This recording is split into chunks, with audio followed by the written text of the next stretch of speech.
যতদিন বাবা বেঁচে থাকেন, মেয়ে তার বাপের বাড়িতে অধিকার নিয়ে আসে এবং ঘরেও অধিকার দেখতে পারে। কেউ কিছু বললে জোর গলায় বলে দেয় যে এটা আমার বাবার বাড়ি।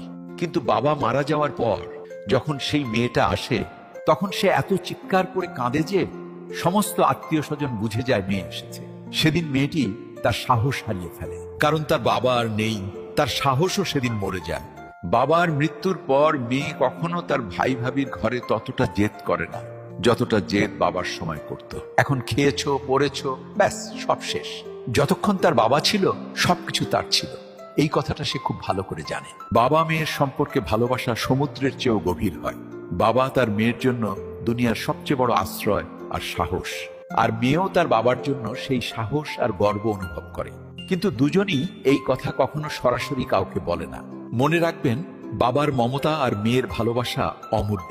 এই সম্পর্ক শব্দ দিয়ে নয়, অনুভূতি দিয়ে মাপা হয়।